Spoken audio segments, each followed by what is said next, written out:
All right, boys, it's game day. Let's go. Let's go. Big game. Got a big game today. My package has arrived. Oh, sweet. Nice. Score! Great win, fellas. What game's next? G-men are having a great year. Let's go blue! Here we go. Primetime football. Texans, Dolphins. Let's do this. Yes! Review. Yes! Yes! Heartland Flags. Every sport, every team, every flag. Every team? That's right. Fine. I'll get a Washington flag too. Find your flag and so much more with fast, free shipping. Heartlandflags.com. Every sport, every team, every flag. Heartland Flags and Gifts presents Legends and Listeners with Scott Dochterman and Chad Leistikow. Fly 'em high and fly 'em proud. Find your flag at heartlandflags.com. Breaking down the Big Ten from the Channel Seed Studios, this is Iowa Everywhere.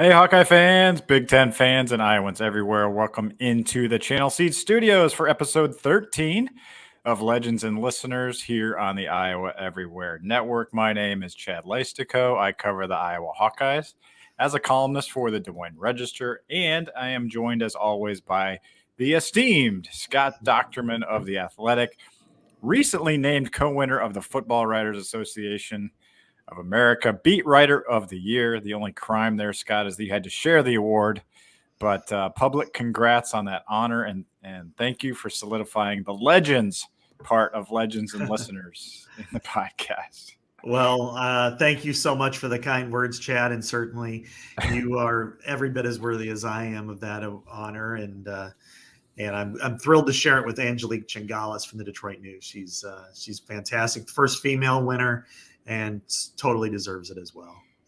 I feel like anyone who has covered Iowa and Michigan this offseason and season deserves a Beat Writer of the Year award the way you guys do it. So, well, anyways, Scott, a mostly drama-free week in Iowa football. That is until Wednesday afternoon when the NCAA deemed in its ultimate wisdom that student-athletes who bet on their own school would have a one-season loss of eligibility, when only a few weeks earlier, Scott, it was advertised that a first offense would likely be retroactively reduced to gambling education and no eligibility loss. Therefore, Noah Shannon done as a Hawkeye. What do you make of it? Well, I think what I'm most disturbed about is what was said a month ago, and then how it became adjudicated this week. And that is, it was announced, the NCAA announced that the penalties were going to be largely education and all the issues would have been retroactive. And for them to put young people, the people they're supposed to represent, through an emotional meat grinder the last month. And then, oh, by the way, no, you're not going to be eligible. And then for somebody like, even more so to me with Noah Shannon than Deshaun Hanukkah he has no more time. This is it. And he's spent 3/4 of his season. And then, oh, by the way, you got to go back to practice. So it makes it look like it's going to happen. And then to do it this way, I think is really a gross miscarriage of justice on this.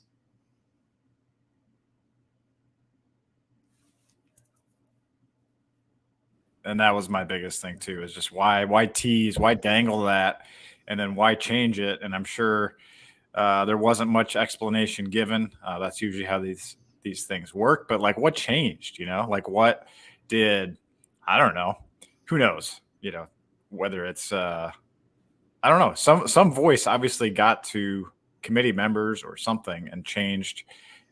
Because to go from nothing basically to you're out for the season, which, yes, they advertised yesterday as a reduction because it used to be permanent eligibility, but out for one season. So it is a reduction. But, why not make it half a season or something. I mean, especially for because the cases you're dealing with right now. An athlete that bet a couple bucks on an Iowa women's game and that's it. So, really, really feel bad for Noah Shannon.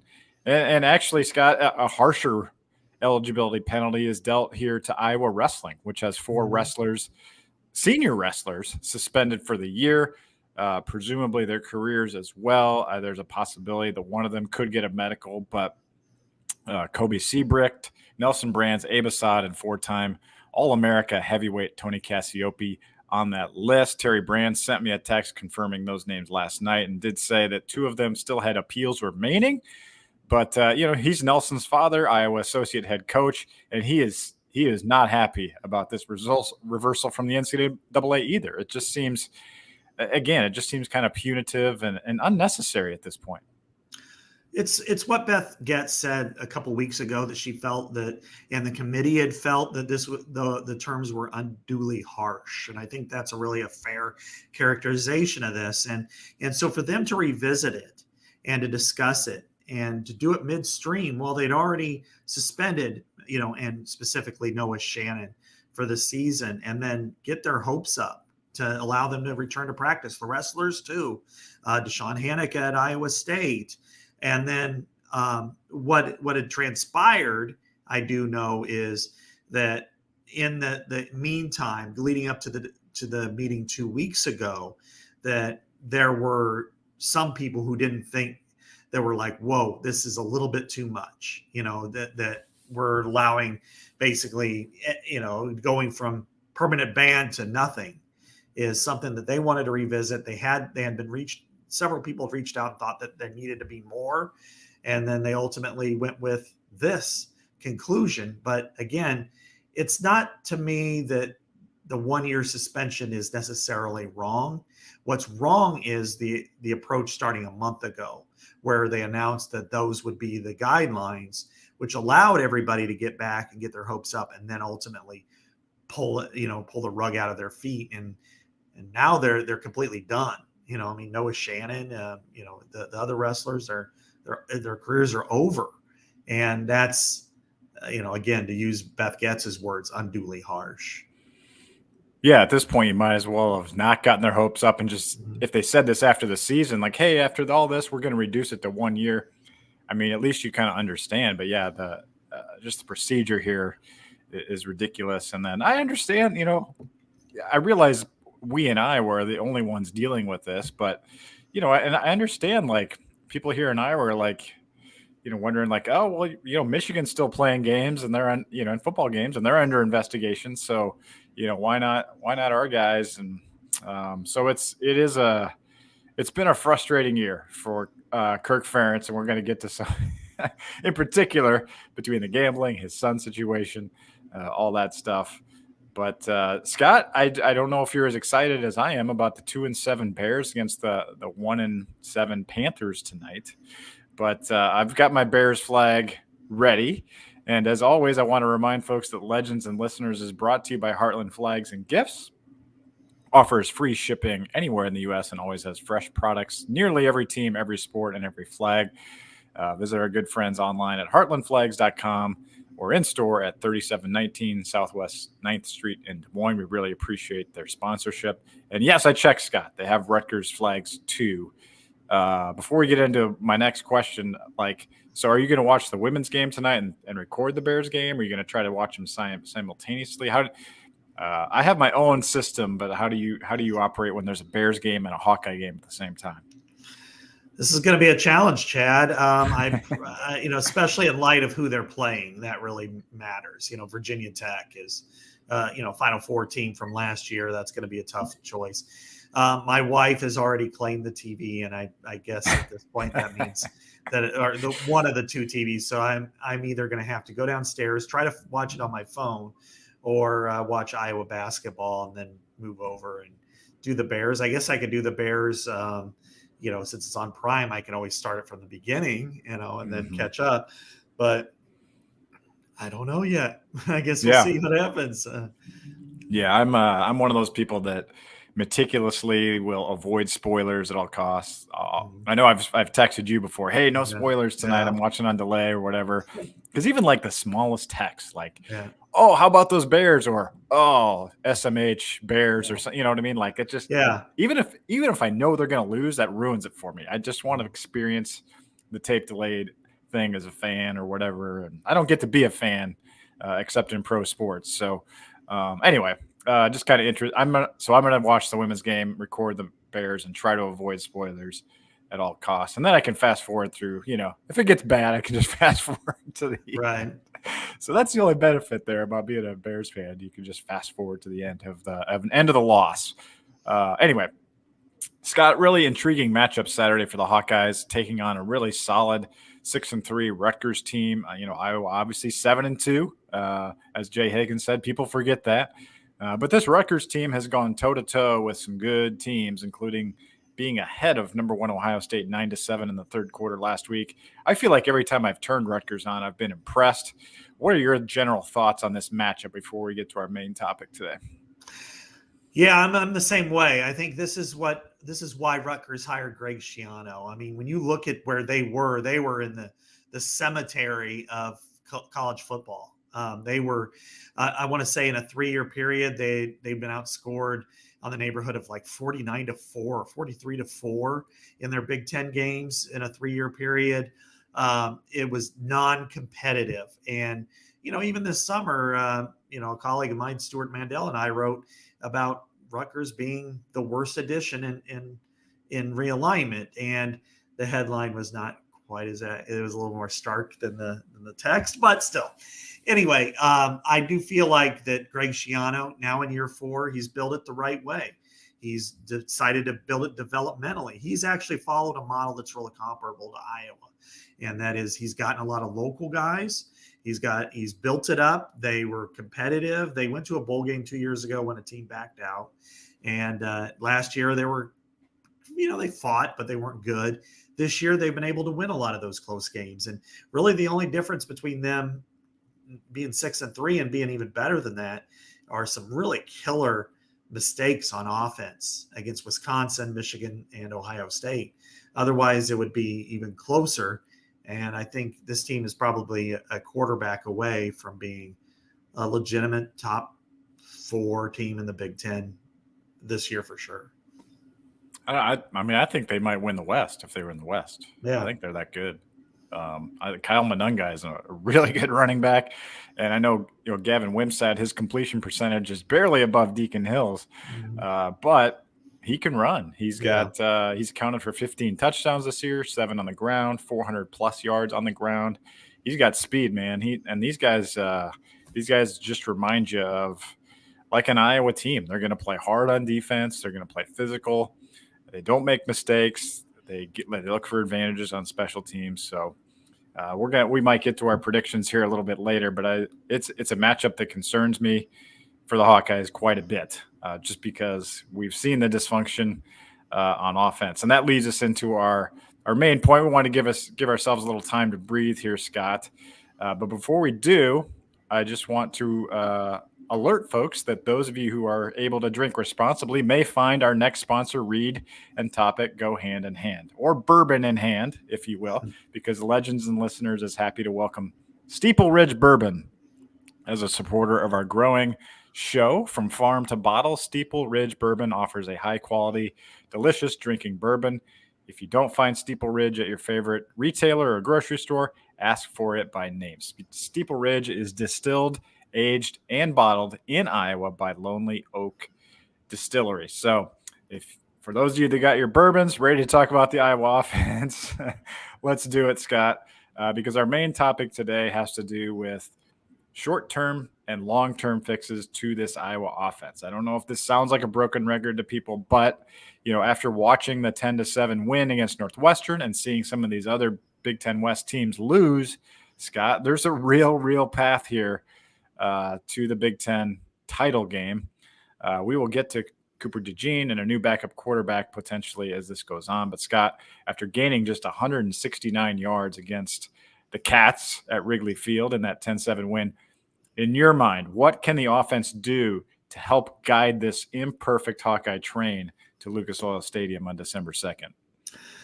Well, you got to look at it in two different veins. What would I do versus what do you think Kirk Ferentz and Brian Ferentz are Well, doing? I'm asking what you would do first. Oh, what I would do, number 3 is going on the offensive side of the ball, and he's going to take snaps on pretty much every play.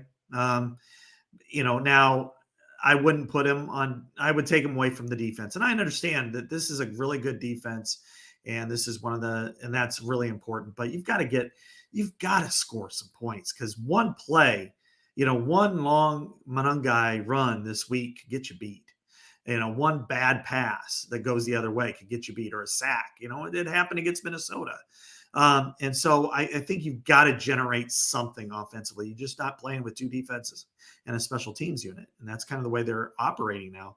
So I would put Cooper DeJean back. I would make him kind of a full-time Wildcat quarterback. And I think with that, let him throw the ball. That's, radical. That, especially for Iowa, that is so radical and just doesn't going to happen. But that's the way, to me, I think you can score 2 touchdowns and 2 field goals a game. That's still below the drive for 325, way below it. But at this point, that's the way to generate some offense and some misdirection and get your best player with the ball in his hands the most often. I'm glad you went there right away. I was figuring, we'd kind of meander into Cooper a little bit, but it is that type of thing of like, what's the downside? And you get the question back of what would be the upside. Well, the upside would be, first of all, presumably, you'd limit turnovers. You're not going to be throwing the ball up for grabs, 28 times or whatever, like they did against Minnesota. You'd think, we saw the 2 plays he was on the field, 2 rushing plays for 14 yards. I mean, that was almost 10% of their total yardage against Northwestern, which is, it was actually until the last drive. But anyway, so it's pretty sad to think about. I was going to say, I thought I was going to be radical and say 30 snaps. But I think I'm going to say 30 snaps, just because I know it's unrealistic that they'll do the whole thing. And it's probably unrealistic they'll even do 10 snaps. But I was going to say 30. Or, potentially early downs, potentially 3rd and shorts, potentially red zone. Those are all situational things that you can do. We're watching Taysom Hill against the Bears the other day was just another reminder, hey, here's a creative way to use a guy that's a weapon in the run game. He threw 1 pass. He was 1 for 1, 3 yards for a touchdown. That's kind of what we're talking about, right? I mean, it's not and he's done it before. I realize I think he can he's pretty athletic. He can take a snap and hand it off. Yeah, I don't think he's going to wet his pants and drop the ball. He's a pretty good player. He proved that. And I really encourage people to see the last sequence of his high school career in that state championship game where he did everything. And, 10, they were out of 10 straight plays, 9 of them were impact, blocking a kick and returning a punt and scoring and doing all these different things that he did. And I think he's capable of doing some of those same things at this level. And that to me is, you don't have to be so regimented. And we're seeing it on offense that you can't afford it because, they're college kids. We don't want to get into this too much, but I was getting, even last week with Deacon Hill's best game at 10 of 15, but going into that last drive, Chad, he was 8 of 13 for 34 yards. For a whole game. And then he had a 23-yard pass, and that was 40% or roughly of the total of just 1 completion. It's just, you've got to do something here to engineer victory, not just prevent defeat. And that's kind of where we are with this Iowa offense. And that's why I think that's what I would do. And if it, I don't see it happening because it's just not anything Iowa does.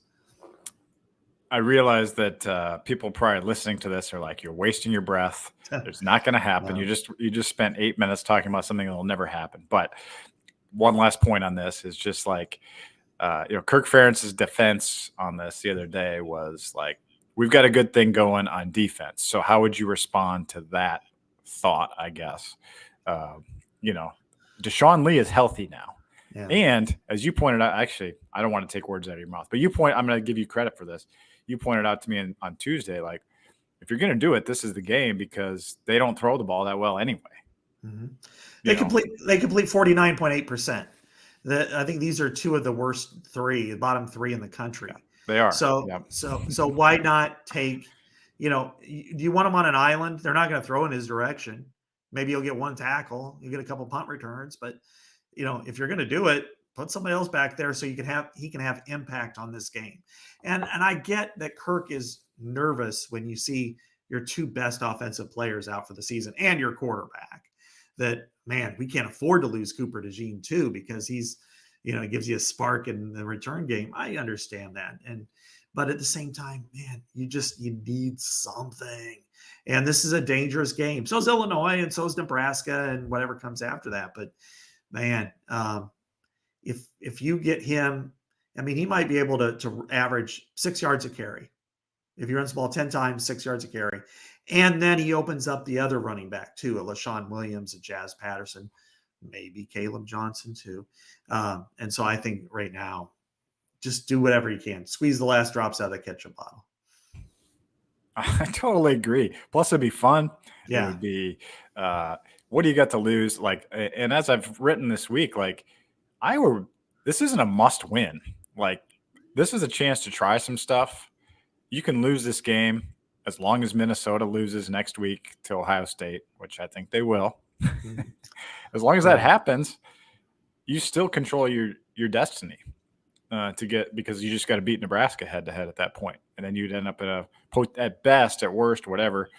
Well, not either tied with Wisconsin or Nebraska at 6-3, as long as you win the next two. So it's not anyway.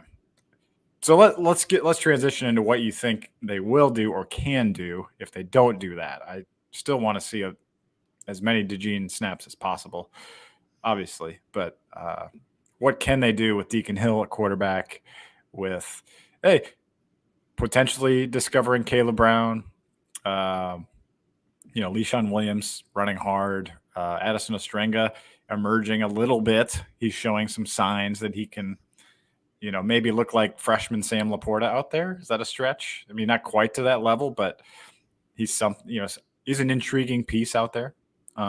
It's something. What do you see as possible with what they've got?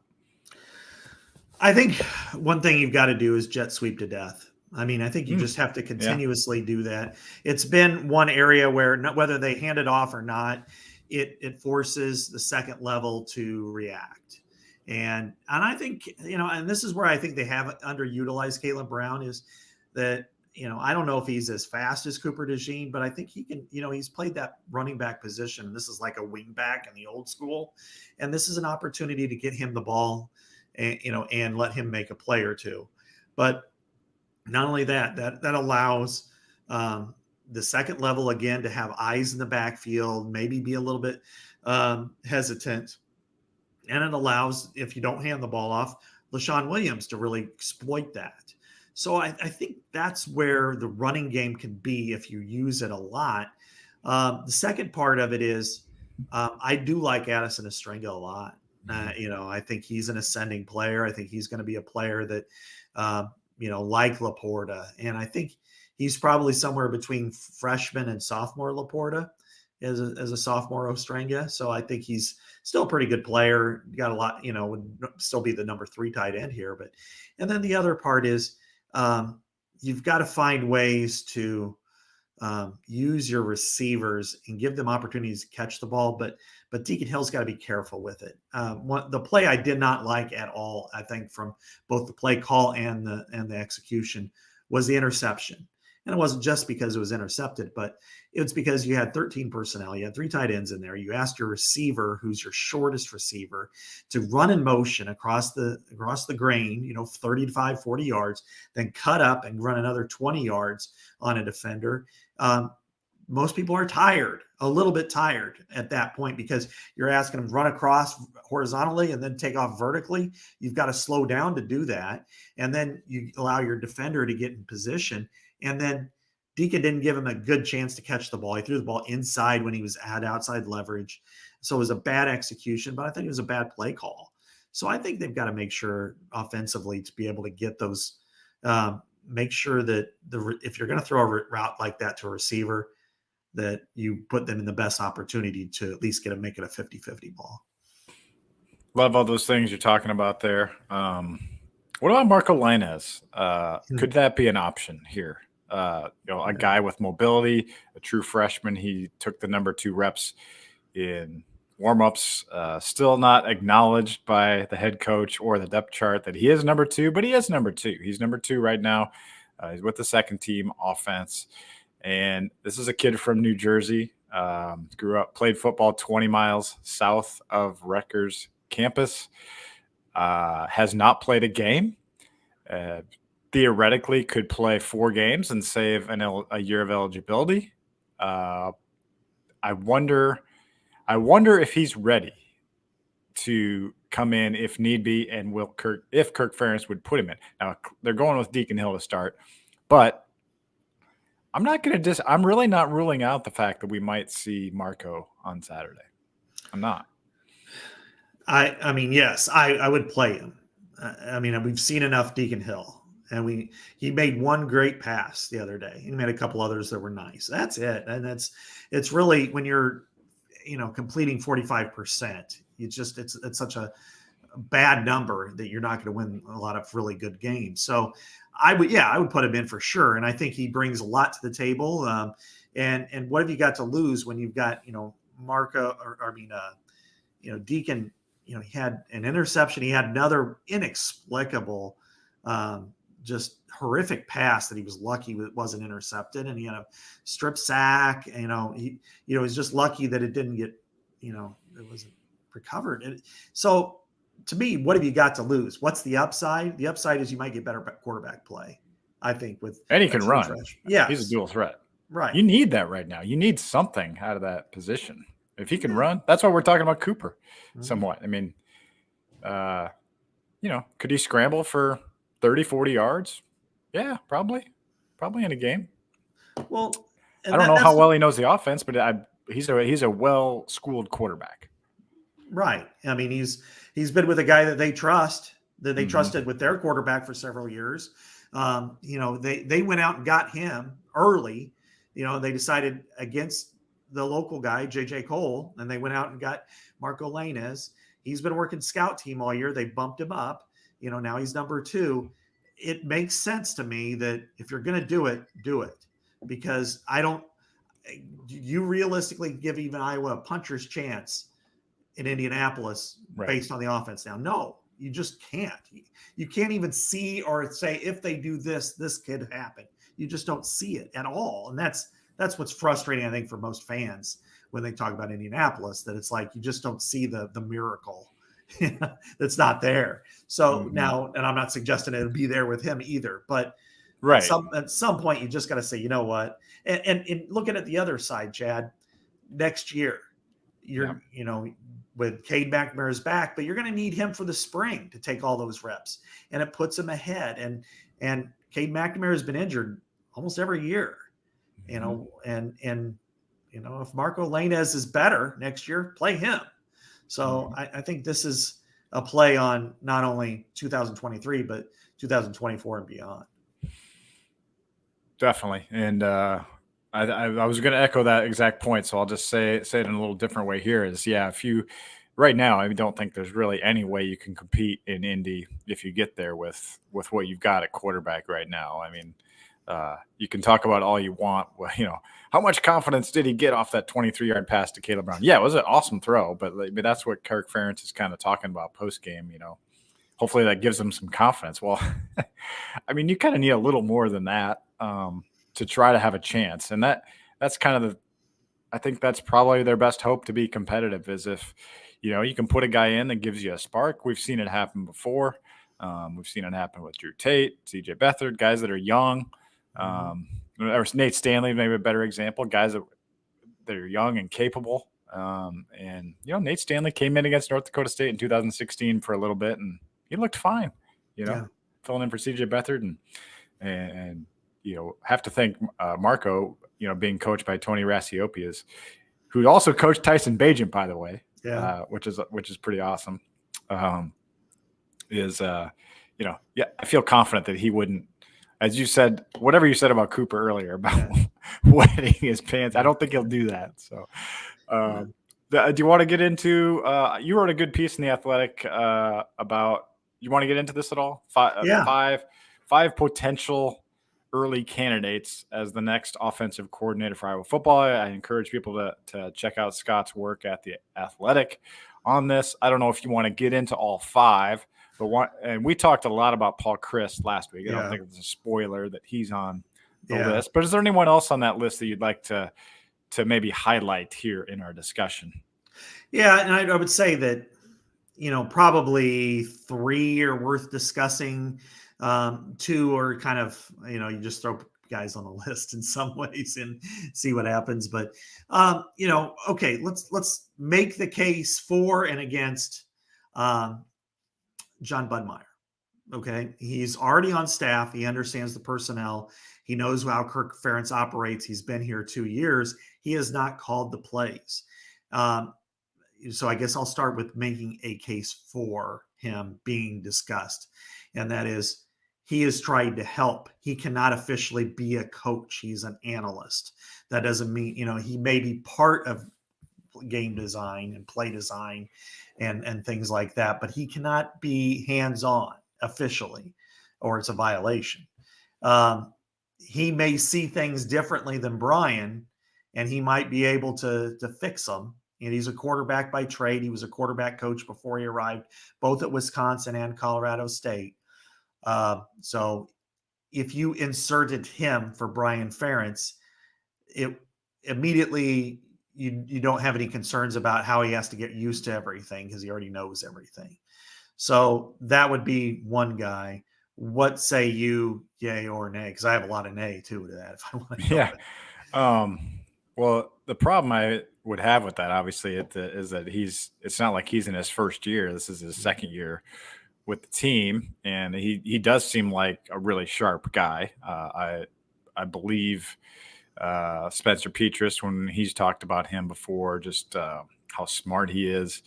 I've had another father of a recruit say he was blown away by John Budmeyer on a visit. And he can recruit, so that's not a violation. But it'd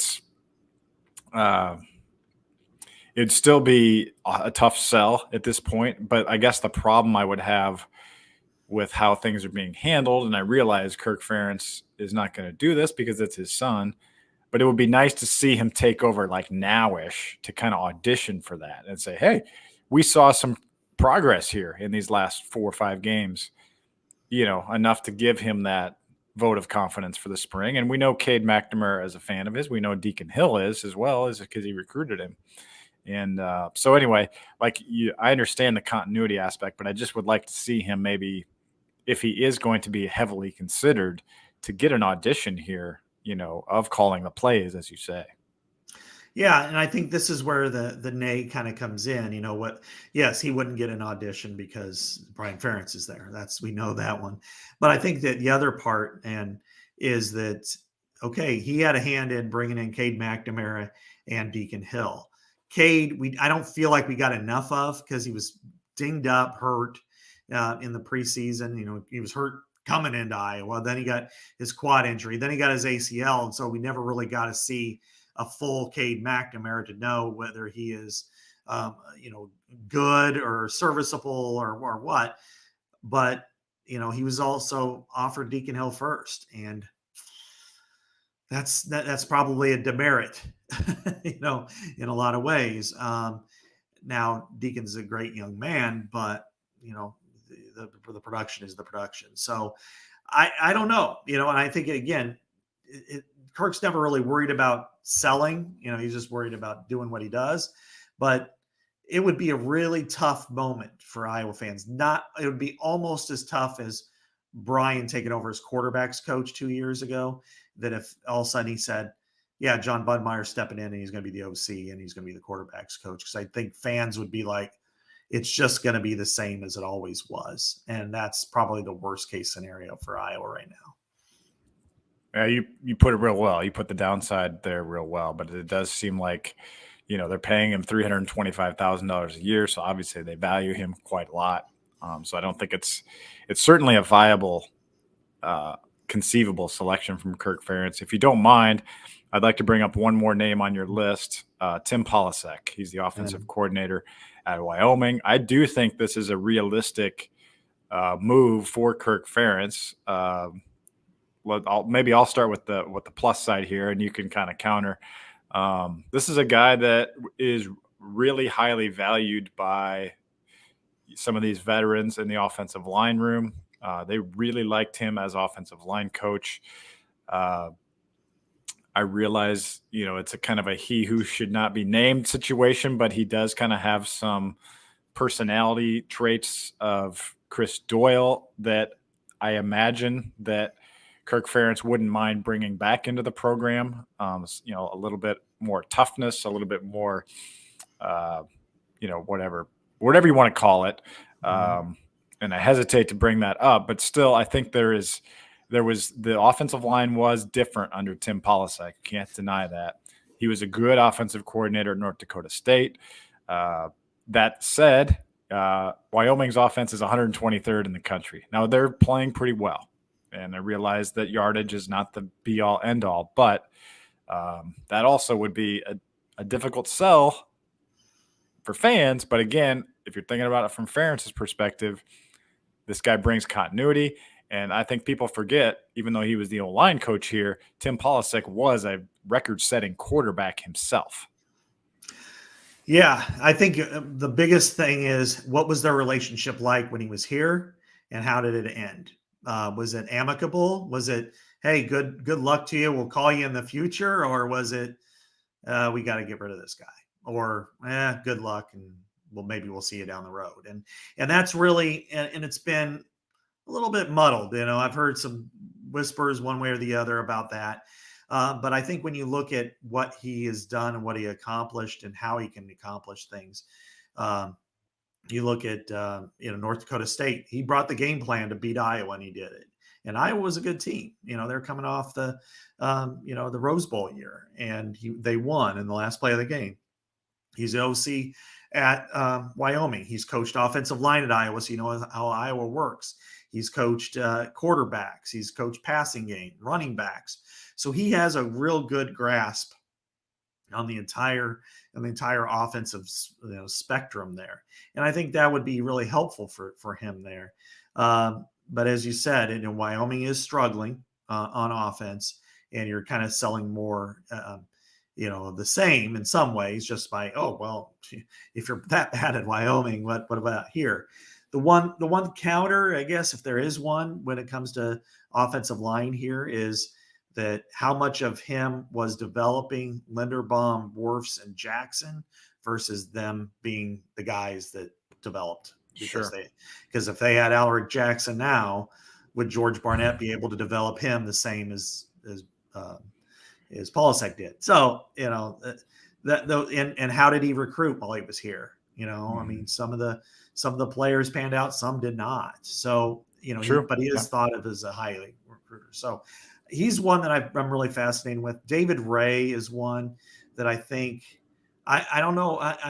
I wouldn't be surprised ends up in the program somehow. He's a quarterback from 99 to 02. He was a GA for a couple of years at Iowa, worked with the O-line, worked with the tight ends. He's been in the NFL. He was the receivers coach at both Green Bay and Arizona. He had one bad year at Vanderbilt as an offensive coordinator, but a lot of people have bad years at Vanderbilt. So I'm not going to quite blame him for that. He's now an analyst with the Tampa Bay Buccaneers. So he knows what Iowa's all about. He's been with Iowa as a player and as a grad assistant. He's been around, so he understands different things. And, and again, it's hard to go from Vanderbilt, in the SEC where it's you get eaten alive pretty quickly. Iowa's a different animal. So I would like to see him get discussed as well. I don't know what your thoughts are on him. Yeah, I don't have strong thoughts on him, but I guess I would just say with him or with Paul Chryst, I think of all that, everyone on that list, my personal preference would be Paul Chryst. Mm-hmm. If these are also guys you could sign, December 3rd, after the Big Ten championship game, if you wanted to, and get them integrated into the program, as long as that's not going to ruffle any, bowl game prep for Brian or whatever. But really, I mean, I think that's an advantage. You don't have to wait. You can start recruiting. You can, you can gain some momentum towards signing day. So I'm not saying that that's a number one reason to do that, but I don't think it's a negative. So appreciate that. Check out Scott's story at The Athletic. There's one more name on there. There will be more. Yeah, Liddell Betts. Again, mystery to me. We haven't had enough experience with him to know what he would be like as OC. But again, intriguing. Certainly, he would bring a lot to the table, and I like what he has done so far with recruiting and also with running backs. So, a couple more things, Scott. What I'm working on type of deal. I'm pretty excited about this piece. It'll be on hawkcentral.com tomorrow morning. I don't know if you noticed, but I asked Kirk about Moneyball, the movie, because I figured as a baseball guy, he's probably familiar with that concept. And so I kind of took a Moneyball angle to Iowa football and kind of dug into super duper hidden yardage in how Iowa gains field position. And I'll just pluck one thing out here and then let you guys read it tomorrow. But Iowa is averaging plus 90 yards per game when it comes to punting yards, punt return yards, and penalty yards. Plus 90. So that they are really doing a good job making up that differential in other ways that you don't see in that total offense. So I don't know. I kind of had fun writing it. It was fun to watch. I read the Moneyball book. I watched the movie. So I'm kind of enthused about that. And Kirk Ferentz kind of, pissed on it a little bit by saying, Tony La Russa doesn't believe in it, but I still think it's valid. The way Iowa looks at winning games, kind of like the 2002 Oakland A's did. So that's funny. I actually wrote a story about it back in early 2000s when I was covering the Royals. So about Moneyball? Wow. Moneyball. Yeah. Nice. So dollars and cents is what I called it. It was an enterprise package, SENSE. So I am very much looking forward to that because I think in football it does matter quite a bit. As you said, I remember talking, in Morehouse especially, but a few years ago about the value of a punter for Iowa. Yeah. That it's one first down per possession if it's a good one. If you're, and this is when, Colton Rastetter was holding down the chart. But, if you're getting 37 yards a punt versus Torrey Taylor 48 or 49, one more first down the opponent has to get against your defense per possession. That really, really, really matters. And then, as you said, with the return game, we haven't seen any kind of explosiveness on the kick side, like with Amir Smith-Marset or with Charlie Jones. But when you have Cooper DeJean back, who's a lot like Charlie Jones, I think, in this regard, that he's a daredevil. He's not afraid to catch it. And then all of a sudden spin and run. And all of a sudden it's 8 yards, like he did that against Northwestern. And that matters because rather than fair catching it or letting it go, which I remember one game, 2017, Josh Jackson. Yeah. Like, come on, man. That was the only thing bad he did that year. Yeah, I know. But so that sounds really interesting. I'm looking forward to reading it. I appreciate it. Well, Iowa is favored by 1 point at circusports.com with a crazy over-under is now down to 28. Circus Sports is the exclusive sports betting app of Iowa everywhere. Circus Sports is sports betting the way it should be with the highest limits, lowest holds, and best odds. Download the app today at the App Store or at circusports.com. Another huge game this weekend. Oh, by the way, I have Rutgers winning 17-13. I hate to say. What do you got, Scott? I got Iowa winning 11-10. So a push on the -1. Yeah. Yeah. So, that's a tough game. I think it could go either way, obviously, and I think So I have them 3 field goals and a safety. That would be pretty epic, actually. Yeah. Winning on a field goal, not the safety, though. Okay, yeah, that'd be pretty awesome, actually. A walk-off safety. I wonder if that's ever happened, a walk-off safety. In the NFL, it has. It has? Wow. Yeah, it happened I think twice. Yeah. That's unbelievable. In overtime. Yeah. In overtime. I guess I could see it in overtime. Yeah. Okay. And, not in college, though. Not in college. No, I think it's only happened once now that I think about it in the NFL. And then in the NFL one time, there was a team losing by a point that won by a point. And it was like in the 80s. And it was the Dallas Cowboys. I think it was like Randy White sacked. It might have been Ken Stabler when he was with the Saints and in the end zone, and they won. But it wasn't like last couple minutes. It was like midway through the fourth quarter. But still, yeah. Well, I still think Iowa should have taken a safety the other day. At least considered it, but not when they get out the 8-yard line. I get that. But if they were punting from their own 1, I might have taken a safety and gone 7-2 with a few minutes left. Anyway, another huge game this weekend. Scott, Circa is showing Michigan -4.5 at Penn State. Any thoughts on that game before we close out? Yeah, I think this is going to be. I like Penn State a lot with that line. I'm not, I think it could go either way. The one difference when you see Penn State at home versus on the road is how Drew Aller performs. He completes 71% at home and about 52% on the road. Granted, he's going against the best team that he's faced all year at home in Michigan, but that's a different environment. We were there. We know what it's like. They've got a great defense. Michigan hasn't played anybody like Penn State yet, and not even close. So I think this is going to be a really tough, grinding game. It's probably going to be a field goal game one way or the other, and that's why I like Penn State with that line. Yeah, I picked Michigan to cover, but I think maybe, I don't know. I don't feel great about it. Just because, we've been there. Penn State crowd is tough. Penn State's defense is every bit as good as Michigan's. They're 1-2 in the country in defense, but they're also 5-6 in the nation in scoring offense. So it's really a fascinating battle.